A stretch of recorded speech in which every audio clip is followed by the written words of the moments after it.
કહેવાનો અર્થ પુરુષ પાસે હથિયાર ઉપડાવે ને તો સ્ત્રી જ ઉપડાવી શકે. એટલે મેઘાણીભાઈએ સિંહણને ફરિયાદ કરી કે સિંહણ તારો ફળવીર ભાગ્યો, રણમેલીને કાયર ભાગ્યો, જોગીનાથ જટાળો ભાગ્યો, મોટો વીર મુછાળો ભાગ્યો, હાથીનો હણનારો ભાગ્યો, ડુંગરનો રમનારો ભાગ્યો, નર થઈ નારીથી અને હાથ એક ચારની નાની એવી છોડીથી ભાગ્યો. તને એક 14 વર્ષની દીકરી ભગાડે. આ જે કવિતા છે ને એ મેઘાણીભાઈની કવિતા છે. એની પછીની જે કલ્પના છે ને એ સાંભળવા જેવી કલ્પના છે. તળાજાની બાજુમાં સેવાળિયા નામના ગામમાં રહેતો હાવ અભણ કહેવાય ને એવો ચારણ એટલે જોરુભાઈ ગઢવી, એને 5 દુઆમાં આ આખી વાત લખી છે. સિંહણને ઠપકો દીધો, સિંહ ભાગ્યો અને એક વાણીઓ આંગળી ચીંધીને કહી જાય. સિંહણને લાગી પગથી માથે ને માથેથી વ્રેમાંડ ગઈ. સિંહ પાસે જઈને ઊભી રહીને 2 હાથ જોડીને કીધું, સ્વામીનાથ અવિવેક થાય તો માફ કરી દેજો, પણ મારાથી સહન નથી થતું. કે કેમ? તમારી તાકાત કેવડી અને તમારું બિરદ કેવડું. તાકાત તો કે 20 ભુજાળીનું વાહન છો અને ચંડી તમ પર સવાર, આવડું મોટું તમારું બિરુદ. તમારી ઉપર માં બેઠી છે, આખા વિશ્વનું સંચાલન કરનારી એ માં તમારી ઉપર બેઠી. 20 ભુજાળીનું વાહન છો અને ચંડી તમ પર સવાર, તમે જ્યાં ત્રાટકો ને હોય ત્યાં હાહાકાર, આવડું બિરદ અને તાકાત. વનરાજ તમારી વાણથી અને ભૂલે હાથીડા ભાન. એક વાણ નાખો ને તો જેવો તેવો હાથી જેવું જનાવર હોય ને તો ભાન ભૂલીને ભાગી જાય.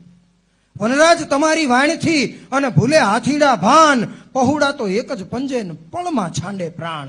આવડી ત્રેવડ, આવડું બિરદ અને છતાંય વછૂટી તમારી વાહે એક બળીઓ લઈને બાળા. એક લાકડી લઈને જ આવી હતી, એની પાસે હથિયાર નહોતું કાંઈ. વછૂટી તમારી વાહે એક બળીઓ લઈને બાળા, ભાગ્યા તે એવા ભાગ્યા કે મોત ભાળ્યું મુછાળા.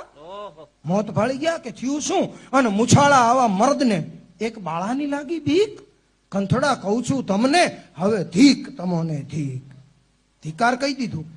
પણ પછી સિંહે જવાબ આપ્યો, સાંભળી લે, મને ભગાડવો ને એ જેવા તેવાનું કામ નથી.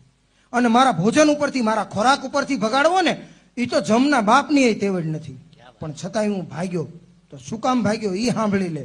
ભયભીત થઈને ભાગ્યો હું મૂકીને મારું મારણ, સાંભળ સિંહણ કહું છું હું તને ભાગ્યાનું કારણ. શું કામ ભાગ્યો? તો કે સિંહણ મેં ઈ ચારણને અને ભાળી જ્યાં ભ્રેકુંડ. એક તો 14 જ વર્ષની દીકરી હતી, એની વાલી વાસળીને મેં મારી નાખી. ઈ ક્રોધ અને એને મારા માથામાં લાકડી મારીને લોહી એના મોઢા ઉપર ઉડ્યું.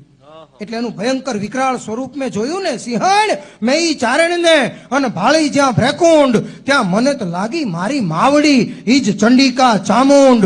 મને તો લાગી મારી માવડી ઈ જ ચંડિકા ચામુંડ. મને તો લાગી મારી માવડી ઈ જ ચંડિકા ચામુંડ. તને નાની એવી દીકરી લાગી છે, પણ મને તો એમાં મારી માના દર્શન થયા ને એટલે મારે ભાગવું પડે.